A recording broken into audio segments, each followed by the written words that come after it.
Mari kita berdoa. Dalam sembah kami, dalam syukur kami Tuhan, kami hadir.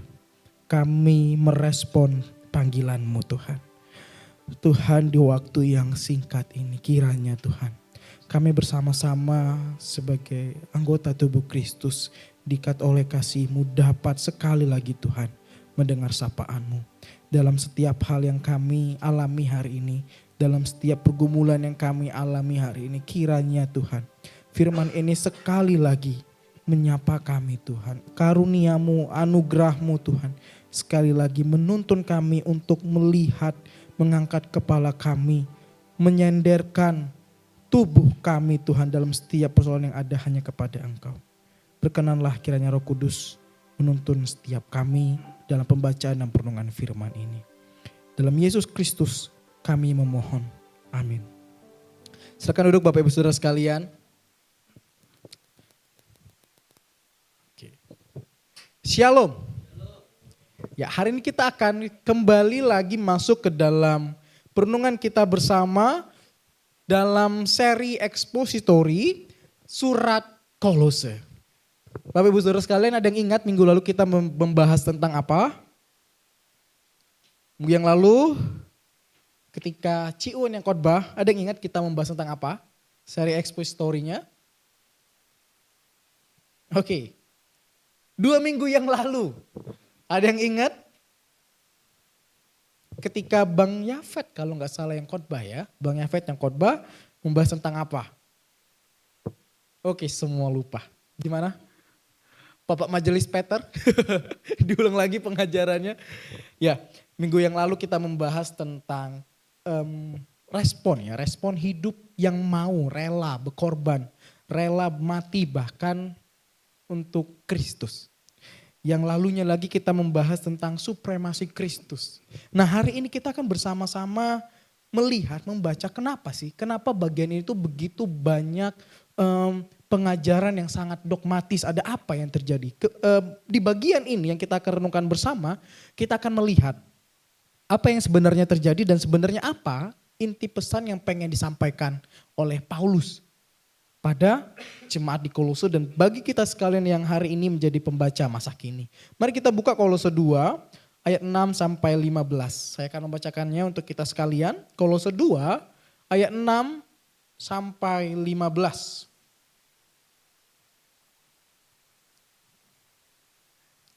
Kolose 2 ayat 6 sampai 15. Saya akan bacakan untuk kita semua. Kamu telah menerima Kristus Yesus Tuhan kita. Karena itu hendaklah hidupmu tetap di dalam Dia. Hendaklah kamu berakar di dalam Dia dan dibangun di atas Dia. Hendaklah kamu bertambah teguh di dalam iman yang telah diajarkan kepadamu. Dan hendaklah hatimu melimpah dengan syukur. Hati-hatilah supaya jangan ada yang menawan kamu dengan filsafatnya yang kosong dan palsu menurut ajaran turun-temurun dan roh-roh dunia. Tetapi tidak menurut Kristus. Sebab dalam Dialah berdiam secara jasmania seluruh kepenuhan kealahan. Dan kamu telah dipenuhi di dalam Dia. Dialah kepala semua pemerintah dan penguasa. Dalam Dia kamu telah disunat bukan dengan sunat yang dilakukan oleh manusia. Tetapi dengan sunat Kristus yang terdiri dari penanggalan akan tubuh yang berdosa. Karena dengan Dia kamu dikuburkan dalam baptisan. Dan di dalam Dia kamu turut dibangkitkan juga oleh kepercayaanmu kepada kerja kuasa Allah yang telah membangkitkan Dia dari orang mati. Kamu juga meskipun dahulu mati oleh pelanggaranmu dan oleh karena tidak disunat secara lahiriah telah dihidupkan Allah bersama-sama dengan Dia. Sudah Ia mengampuni segala pelanggaran kita dengan menghapuskan surat hutang yang oleh ketentuan-ketentuan hukum mendakwa dan mengancam kita. Dan itu ditiadakannya dengan memakukannya pada kayu salib. Ia telah melucuti pemerintahan-pemerintah dan penguasa-penguasa dan menjadikan mereka tontonan umum dalam kemenangannya atas mereka. Puji Tuhan, sedemikian jauh kita membaca kebenaran firman Tuhan. Bapak Ibu Saudara sekalian, tadi ada yang ikut ibadah di bawah, ikut ya. Tadi saya di situ Ketika Pak Daniel itu bilang, apa ya, melembung ya? Maaf. Apa yang terbang? Nah itu yang melambung ya. Maaf ya. Nah, Bapak Ibu Saudara sekalian, saya teringat dengan satu kisah, yaitu kalau memang yang tadi Bapak itu ceritakan adalah memang ada beneran gitu orang. Tapi saya itu pernah buka reels, lihat gitu ya. Ada pendeta, wah gerejanya gede banget. Gede banget, bener-bener gede banget. Terus bayangin saudara, pastornya itu muncul dari belakang. Terbang. Terbang saudara, bener juga seperti ini gitu, terbang gitu ya. Tapi bukan terbang bener-bener melayang tanpa apapun, pakai tali. Terbang gitu dari belakang, turun ke atas mimbar gitu. Bukan ke atas mimbar, ke depan mimbar. Saudara bayangin kalau saya muncul seperti itu. Wah gila, keren banget kayaknya begitu. Terus bukan cuma itu saudara, ketika dia preach gitu ya, dia khotbah seperti ini, dia ngomong, dia tiba-tiba saudara seperti dia terbang ditarik ke belakang begitu saudara. Kayak bayangin saudara, bayangin kalau itu terjadi hari ini di ruangan kita ini. Bayangin kalau yang khotbah, misalnya tadi Kak Pepi gitu ya, pas singer gitu ya. Pas galap, ada pujian, bukan ya tadi ya. Ku yakin kau hadir di sini. Terus Kak Pepi terbang begitu, ada tali juga di belakangnya. Bayangin saudara, pasti kita kagum banget kan. Berasanya kayak wow, niat banget, wow, keren banget, wow, totalitas banget, wow. Ini baru yang namanya perfect. Bener enggak? Takut tinggi ya Kak Pepe? Nah saudara, bayangkan, tapi kalau kita melihat gitu ya, kalau misalnya ada peristiwa seperti itu, kita membayangkan bahwa wow, begini ya rasanya ibadah. Benar enggak? Begini ya rasanya ibadah itu dengan semuanya maksimal. Dengan semuanya oke. Ibadah itu rasanya wah menyentuh sekali, kagum sekali. Benar gak saudara? Saya ngelihat itu di HP aja kayak, saya lihat jemaatnya itu kayak gini saudara. Sambil senyum-senyum kayak merasa kayak wah kagum mungkin. Wah ini baru ibadah. Berarti kalau gak terbang bukan ibadah. Berarti kalau misalnya biasa aja gak beribadah. Berarti kalau cuma pujian aja, cuma doa aja, gak beribadah. Nah saudara, kira-kira jemaat Kolose itu ada dalam bayangan seperti ini. Mereka ada dalam situasi di mana mereka hidup di tengah berbagai ajaran, berbagai praktik keagamaan yang kelihatannya itu kompleks, yang kelihatannya itu mistis, yang kelihatannya itu mengesankan, high banget. Kalau misalnya istilah tim worship itu biasanya musiknya gak ngangkat. Nah, di sekeliling jemaat Kolose mereka tuh hidup berdampingan dengan orang-orang yang praktik agamanya seperti itu. Sementara mereka melihat ke praktik iman mereka. Praktik iman mereka saudara dibandingkan dengan semua itu apa coba? Mungkin gak jauh beda seperti kita datang berkumpul, berdoa, memuji Tuhan, merenungkan firman Tuhan. Udah, that's it. Yang sebelah sini mungkin ada yang terbang, yang sebelah sini mungkin ada bakar apa-apa, yang sebelah sini mungkin ada berkata-kata entah dengan bahasa yang tidak dimengerti orang. Mereka saudara duduk, berdoa, memuji Tuhan, merenungkan firman, selesai. Kita gak mungkin kan ya bilang saling mengasihi itu sebagai part of ibadah, enggak. Kita gak mungkin bilang saling berbagi makan itu part of ibadah, enggak kan. Itu bare minimum, bahasa kita sekarang ya, bare minimum. Maka ketika mereka membandingkan diri mereka, praktek iman mereka sama orang di sekitar mereka, mereka itu takut saudara. Mereka itu merasa gak aman. Cukup gak ya gini doang? Cukup gak ya?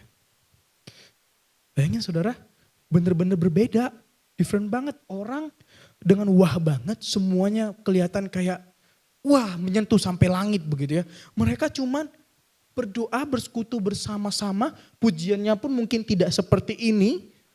Lengkap dengan film, enggak, mungkin mereka cuma kapela, atau mungkin mereka cuma pakai rebana, kecapi mungkin. Bayangkan saudara, betapa bedanya. Mereka diajarin, loh, sekta, kamu perlu tambahin ini. Bentar, kamu perlu dengar ini. Bentar, kamu coba lihat ini. Saudara, mereka kemudian merasa jangan-jangan Kristus itu kurang. Oke, aku percaya Kristus. Oke, aku beriman kepada Kristus. Oke, aku beribadah, aku berdoa, aku bersekutu. Tapi jangan-jangan kurang. Jangan-jangan gak cukup. Nah saudara, itulah kenapa kalau kita baca ayat 8 ya, Paulus itu bilang hati-hatilah. Hati-hatilah supaya jangan ada yang menawan kamu dengan filsafatnya yang kosong dan palsu. Saudara jangan bayangkan filsafat itu berarti Sokrates, berarti Plato. Bukan ya saudara. Jadi memang pengajaran-pengajaran pada waktu itu, entah itu pengajaran sifatnya agamis sekalipun, mereka menyebutnya sebagai filsafat. Nah saudara, kata menawan itu bukan kayak kata biasa kayak kita bilang awas ya kamu dikurung. Enggak. Saudara, kata menawan yang digunakan itu ibarat orang yang ini loh. Kalau kita tangkap orang di borgol, gak bisa kemana-mana. Tahu ya saudara ya? Atau pernah nonton film yang kalau misalnya tawanan itu yang kakinya diborgol di sini, gak bisa kemana-mana. Kira-kira seperti itu saudara. Yang dimaksud dengan Paulus ditawan. Maka bukan sebenarnya ditawan secara fisik begitu ya. Tapi ditawan dalam cara berpikir mereka, cara beriman mereka, cara mereka meresponi anugerah Kristus. Paulus menyebut bentuknya baru filsafat yang kosong dan palsu, ajaran turun-temurun serta roh-roh dunia. Semuanya kelihatan meyakinkan, tampak bijaksana, bahkan bisa terasa rohani. Saudara, saya pernah loh begitu dalam satu waktu begitu saya beribadah, melihat orang mungkin yang beribadahnya begitu kayak lebih kusuk banget, terus entah melakukan apa dengan pelafalan apa begitu, kayak kok ibadah mereka rasanya holy banget ya. Mungkin kita pun pernah merasakan itu begitu ya. Mungkin ada yang ibadahnya seperti ini, sekian banyak kelihatannya lebih suci saudara. Tapi saudara, Paulus bilang semuanya kosong kalau tidak berpusat pada Kristus. Kosongnya itu bukan karena gak menarik. Kosongnya itu jelas karena tidak berakar pada Kristus. Nah ini masalahnya saudara. Jemaat-jemaat Kolose itu gak meninggalkan Kristus loh. Mereka tidak meninggalkan Tuhan Yesus sama sekali. Mereka tetap beribadah. Tapi dalam setiap hal yang mereka lakukan, mereka merasa bahwa Kristus belum cukup. Mereka merasa takut, mereka merasa tidak aman. Karena mungkin saja Kristus itu belum cukup. Mereka kenal kok Kristus, mereka mengakui menerima Kristus. Tapi pada saat yang sama, mereka berusaha mencari sesuatu yang bisa melengkapi, sesuatu yang bisa menambah, sesuatu yang bisa menyempurnakan apa yang sudah mereka terima di dalam Kristus. Saudara, ini masalah. Ini masalah di dalam teks. Gak kelihatan jahat loh, gak ada yang dibilang membunuh, gak ada yang dibilang mencuri, gak ada yang dibilang melecehkan Kristus atau meninggalkan imannya, tidak saudara. Masalahnya karena jemaat Kolose melihat, memandang Kristus mungkin tidak cukup. Mereka mulai melirik, mereka mulai melihat, mereka mulai membiarkan diri mereka tergoda dengan hal-hal di luar Kristus untuk mencukupkan anugerah Kristus itu. Pada saat itulah sebenarnya saudara, mereka menjadi tawanan. Menjadi tawanan.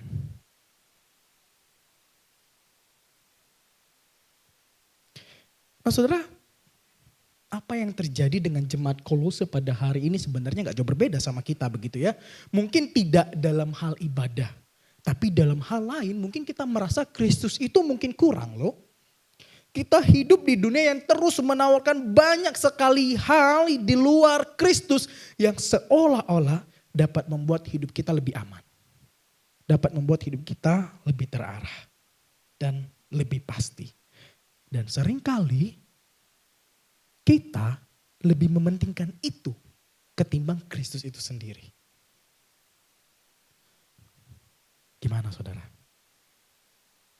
Saudara tahu nggak, percaya nggak dengan ramalan-ramalan kayak zodiak begitu ya? Zodiak atau yang lebih kuno weton gitu ya. Weton gitu atau horoskop, horoskop. Ya itulah ya saudara ya. Yang sampai ada notif tuh, notif harian. Hari ini yang Sio entah itu zodiaknya, misalnya anggap saya deh, Sionya ular, zodiaknya Scorpion, hati-hati ya, jam sekian kamu mungkin bisa masuk entah dapat celaka atau ada itu loh saudara. Bener-bener ada. Atau yang sempat booming begitu ya, cek kodam. Lucu ya. Kayak kita mikirnya kayak ngapain begitu. Tapi saudara kalau saudara perhatikan begitu ya, gak sedikit loh orang yang donate untuk cek kodam. Siapa yang menjaga di belakangku? Siapa yang membuatku aman? Tapi saudara sebenarnya kalau zodiak tuh kayak gitu juga gak sih? Kalau misalnya ada notif ya, oh ya jangan ternyata begini. Oh jangan ternyata begini. Atau dulu saudara kalau misalnya dia yang lebih kuno lagi begitu, saya tuh suka menjumpai di rumah-rumah orang tuh ada kayak duri-duri di atas pintu begitu loh. Pernah menemukan ya? Ada kayak duri-duri ditaruh entah apa tujuannya di depan pintu masuk rumah gitu ya. Saya pikir kalau itu jatuh ya nggak bahaya juga begitu ya. Terus kayak horoskop tadi ya saudara, itu kan muncul tuh ada notifnya harian gitu ya, zodiaknya begitu, entah Sio itu. Saya bingung juga saudara, prediksi BMKG aja bisa meleset loh saudara. Prediksi BMKG yang pakai alat canggih aja itu bisa meleset begitu loh. Kenapa kita menggantungkan suatu hal, hal yang membuat kita aman kepada yang entah itu zodiak, entah itu horoskop gitu ya. Orang-orang tuh kadang-kadang lebih senang bahas zodiak ketimbang bahas firman. Zodiakmu apa? Oh aku ini, oh kamu begini-begini ya, Gemini begitu. Benar ya saudara ya? Nah, saudara coba kita sama-sama telisik gitu ya. Akar masalahnya apa sih? Kenapa sih kita seperti ini gitu ya? Saudara, ada sebenarnya kebutuhan yang sangat manusiawi dan sangat mendasar dalam diri kita. Saudara, kita pengen merasa aman.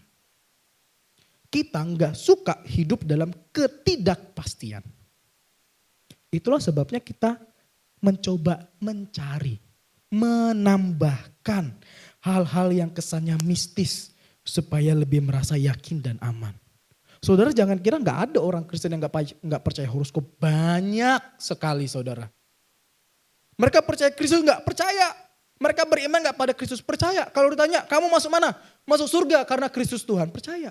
Tapi hari-hari mereka menambahkannya dengan satu hal yang kesannya mistis begitu ya.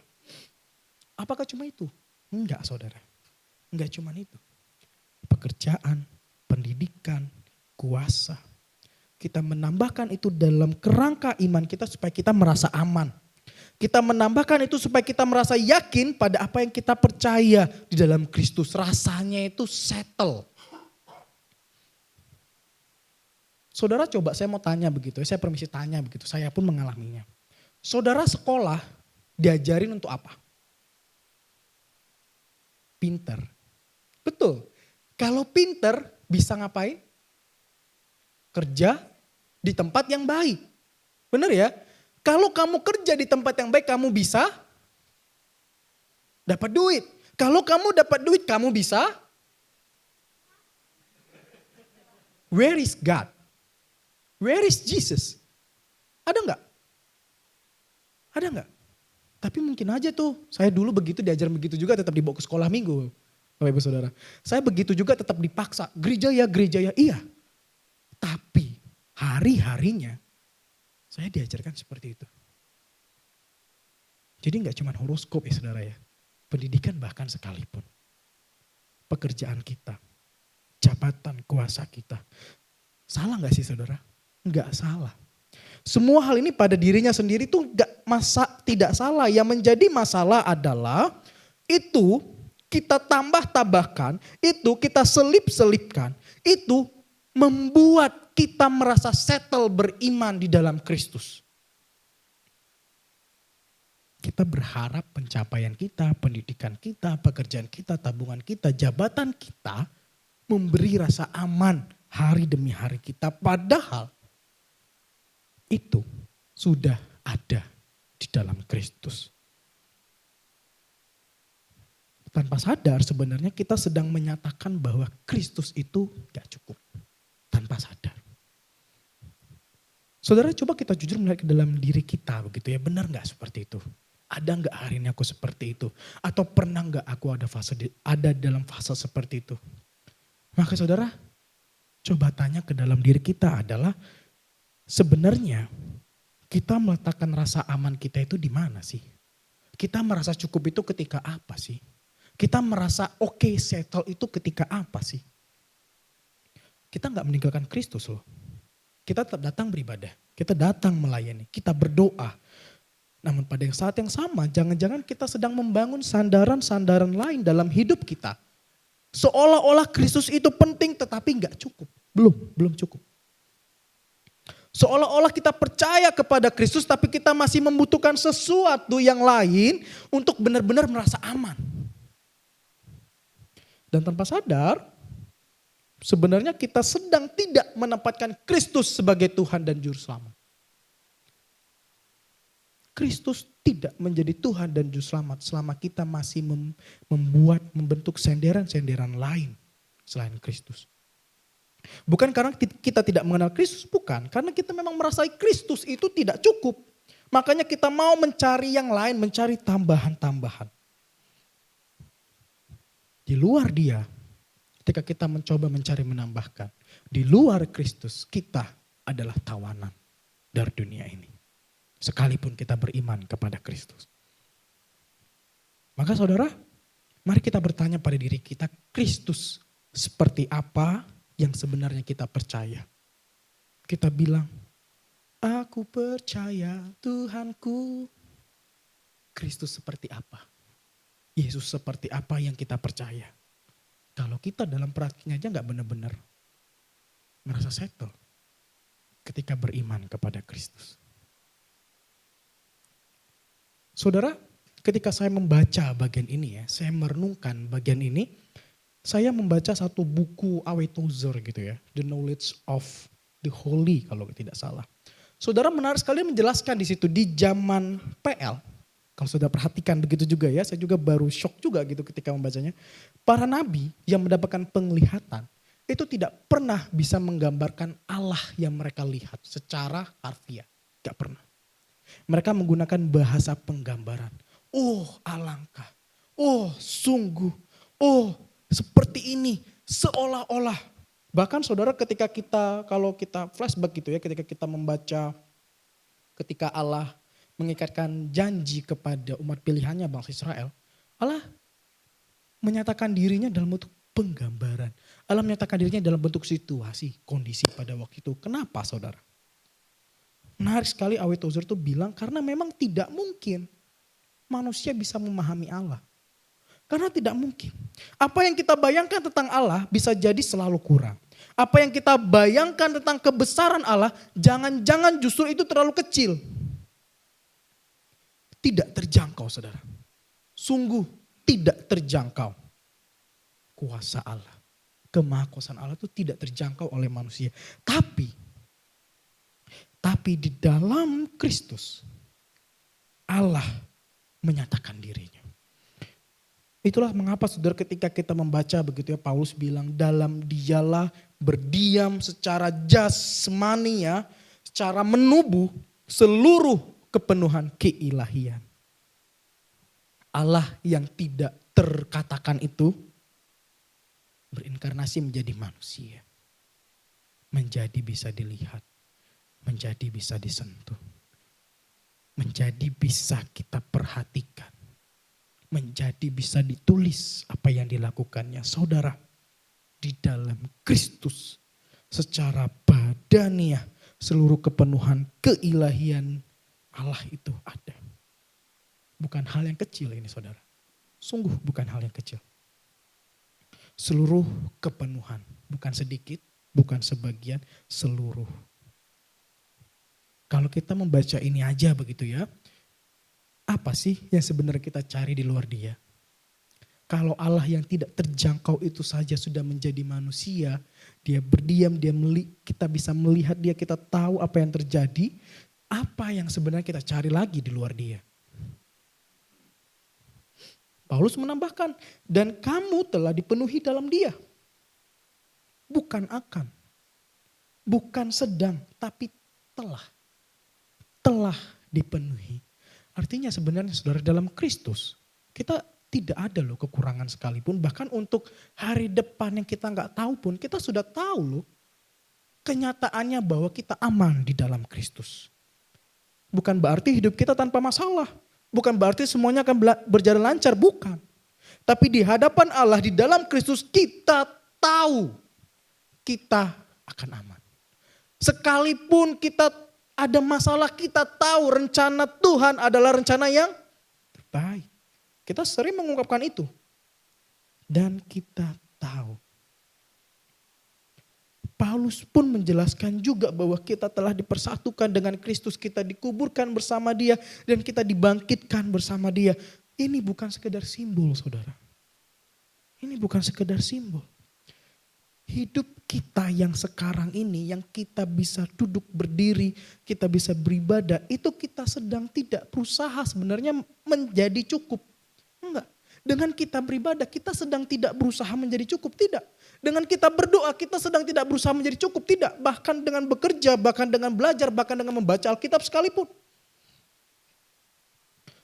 Ketika kita say yes, Kristus adalah Tuhan dan Juru Selamatku. Kita sudah cukup. Kalau ada hal-hal yang kita lakukan kemudian itu bukan supaya kita jadi cukup. Bukan. Itu respons kita. Itu syukur kita. Kita menjadi cukup karena kita ada di dalam dia yang sang kecukupan itu. Maka kalau ditanya apakah kamu cukup? Cukup. Cukup saudara. Namun memang ya, realita itu tidak seindah ketika kita duduk mendengar hari ini. Hidup itu tidak semudah itu. Setiap hari seolah-olah ada tuntutan, ada keharusan yang berbicara kamu kurang. Kamu gagal, kamu harus lebih lagi. Kamu harus melakukan ini lagi. Kamu salah, kamu tidak layak. Benar saudara. Kita mungkin setiap hari mengalami itu dalam kehidupan kita. Paulus menggunakan istilah kerograpon. Memang benar ya saudara, istilahnya itu surat hutang, surat dakwaan yang memang bisa dituntut. Segala sesuatu saudara yang menuduh kita, benar itu ada. Segala sesuatu yang membuat diri kita merasa tidak layak, seolah-olah terus dituntut, seolah-olah terus dipus, itu benar, itu ada. Tapi saudara bukan berarti itu membuat Kristus menjadi kurang, tidak. Bukan berarti itu membuat kita menjadi kurang, tidak. Tapi saudara, mari kita ingat. Paulus bilang, Kristus menghapusnya, Kristus menyingkirkannya, Kristus memakukannya di kayu salib. Saudara di salib itu kita melihat kasih Allah yang amat besar. Betul. Tapi pada saat itu juga kita melihat keadilan Allah yang sungguh mengerikan.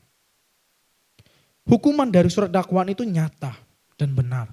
Dan seharusnya kita yang ada di sini ada di sana. Tapi Kristus mengambilnya. Kristus menyelesaikannya. Dan melalui kebangkitannya kita dipastikan tidak akan lagi dituntut. Kita dipastikan kita tidak akan lagi terpisah dengan Allah. Saudara Paulus mengingatkan juga. Ia telah melucuti pemerintah-pemerintah dan penguasa-penguasa dan menjadikan mereka tontonan umum dalam pawai kemenangan. Saudara mungkin untuk membayangkannya seperti ini saudara. Saudara pernah nonton film perang gak? Ketika ada satu orang yang ditangkap terus diarak keliling-keliling. Pernah ya saudara ya? Orang yang ditangkap itu masih bisa bercuat apa ya bahasa Indonesia. Ngomong-ngomong gak? Menakut-nakuti gak? Mengintimidasi gak? Yang ditangkap ini? Bisa saudara. Kan mulutnya gak ditutup. Bisa. Tapi saudara hanya karena Dia bisa bersuara. Dia bisa mengintimidasi. Dia bisa menekan dengan perkataannya. Bukan berarti dia punya kuasa atas kita. Karena kita ada di dalam Kristus. Maka saudara, ini sebenarnya gambaran kemenangan. Kuasa-kuasa yang dulu menakutkan begitu ya. Dosa, tuduhan-tuduhan, kuasa dunia ini, bahkan kuasa-kuasa yang tidak kita lihat dilucuti oleh Kristus. Mereka masih bisa bersuara, mereka bisa menakut-nakuti, tapi itu tidak perlu membuat kita menjadi merasa kurang dan membuat Kristus menjadi kurang. Tidak. Kristus telah melucutinya. Di salib itu saudara, kebangkitan Kristus, kematian Kristus yang kelihatannya seperti kekalahan dan bualan belaka, ternyata adalah kasih dan kemenangan yang terbesar.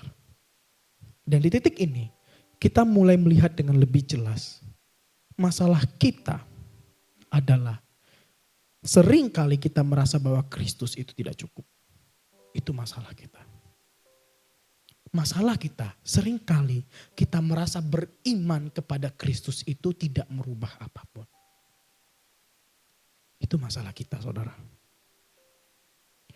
Firman Tuhan hari ini menunjukkan, mengingatkan kepada kita sekali lagi. Kristus itu bukan hanya cukup. Tapi Kristus adalah sang kepenuhan itu sendiri juga yang membuat kita penuh di dalam Dia. Di dalam Dia saudara kita sudah penuh. Di dalam Dia kita sudah penuh. Maka saudara sebenarnya yang mungkin kita perlu ubah itu begitu ya. Bukan apa yang kita lakukan, bukan apa yang kita praktikkan. Tapi yang perlu kita coba lihat, yang perlu kita coba ubah itu adalah orientasi kita, fokus kita. Fokus kita pada Kristus. Maka saudara besok pagi begitu ya, atau bahkan nanti malam. Kalau Tuhan besok pagi masih memberikan kita kesempatan untuk bangun dari tidur, mungkin gak ada yang berubah secara langsung. Hari demi hari kita gitu ya. Tidak berubah, kita masih harus bekerja, kita masih harus menghadapi tekanan, mungkin masih ada notif horoskop begitu ya. Mungkin masih ada saudara. Mungkin masih ada hal-hal yang kesannya itu membuat kita aman. Membuat kita lebih cukup sekalipun beriman. Tapi saudara, satu hal yang seharusnya berubah. Satu hal yang seharusnya berubah dalam diri kita adalah kita tidak lagi hidup sebagai orang yang mencari kepenuhan. Kita tidak lagi hidup sebagai orang yang berusaha mencari hal-hal lain yang membuat Kristus cukup. Tidak. Kita adalah orang-orang yang telah cukup dalam Kristus. Saudara, Paulus bilang, berjalan di dalam Dia. Berjalanlah. Mari kita melanjutkan hidup kita dengan dasar yang sama. Seperti saat kita menerima Kristus. Bukan menambah yang lain. Bukan mencari yang baru. Tetapi tetap di dalam Dia dan bergantung hanya kepada Dia. Paulus juga bilang, berakar. Dibangunlah dalam Dia. Saudara, kita saat ini tuh sedang tidak membangun hidup kita di banyak tempat. Enggak. Kita tidak perlu banyak dasar. Tidak. Kita tidak perlu. Satu saja cukup. Satu saja. Kristus. Banyak hal yang diajarkan oleh dunia ini. Tapi filter kita, fondasi kita harus jelas. Kristus. Injilnya yang menyelamatkan kita. Jadi jangan kebalik. Bukan dunia yang menjadi filter dari iman kita. Bukan. Tapi iman kita terhadap Kristus yang menjadi filter atas ragam tawaran dunia ini. Jangan kebalik saudara sekalian. Ketiga, Paulus juga bilang melimpah.